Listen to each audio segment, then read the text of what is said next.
నీలో అవిశ్వాసం ఎప్పుడైతే ఉంటుందో,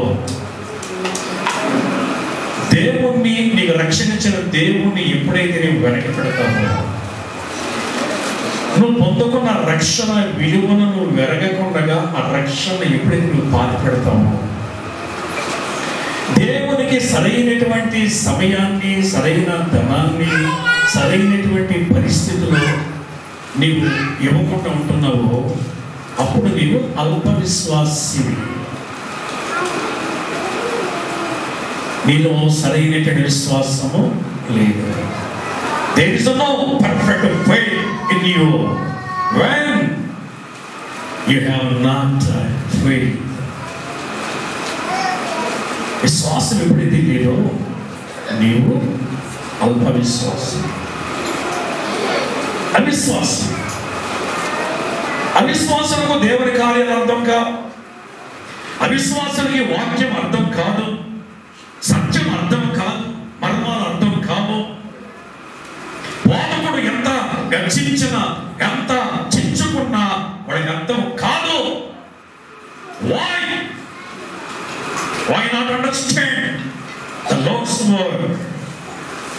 Because you have not real faith.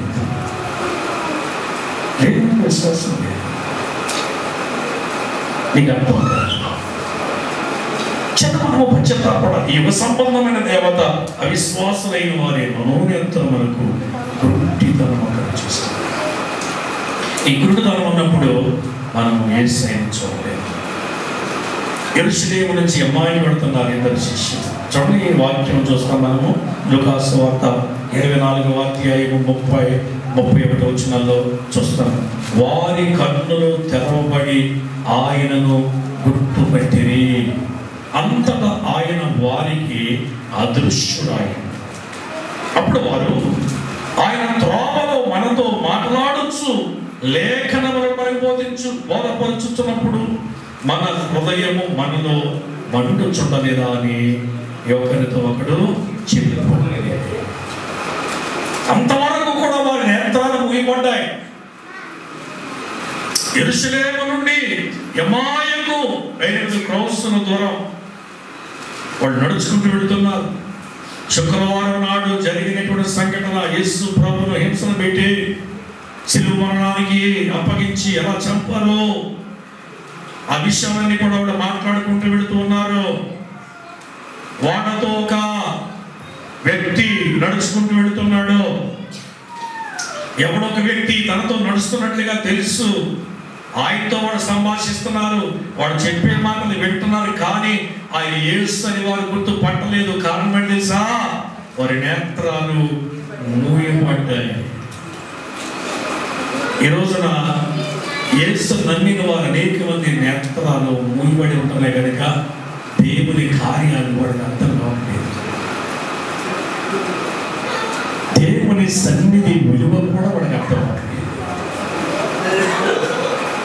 నిజంగా విశ్వాస జీవితం కలిగి ఉంటే దేవుని సన్నిధి యొక్క విలువను నువ్వు దేనికి కూడా జమ చేయాలి. దేవుని సన్నిధిన విలువ ఈ లోకంలో దేనికి కూడా లేదు. ఇది ఏమిటి? It's God's presence. It is very valuable to the saints.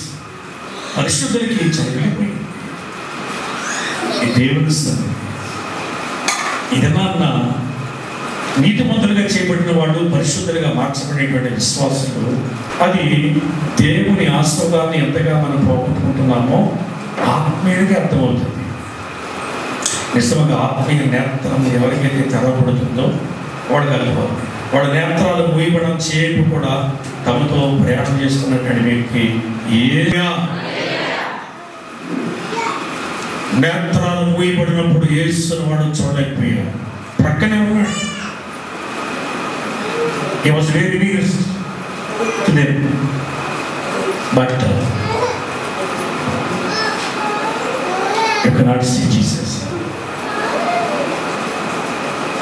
కారణం వారి నేత్రాలు మూయబడ్డాయి. ఈరోజు నీ నేత్రాలు మూయబడ్డాయేమో, యేసును చూడలేకపోతున్నాయేమో. యేసు వాక్యాన్ని గ్రహించలేకపోతున్నారు. యేసు నీ జీవితంలో చేసిన కార్యాన్ని నీవు మరిచిపోయి చూడలేకుండా ఉంటున్నాడు. ఎప్పుడైతే వారి నేత్రాలు తెరవబడ్డాయో వాళ్ళు ఏమంటున్నారు? ఎంత పని అయ్యింది! ఆయన లేఖనముల గురించి మనతో మాట్లాడుతున్నప్పుడు మన గుండెలు మండలేదా? మన హృదయాలు మండుచున్నట్టుగా లేదా? నిజమే.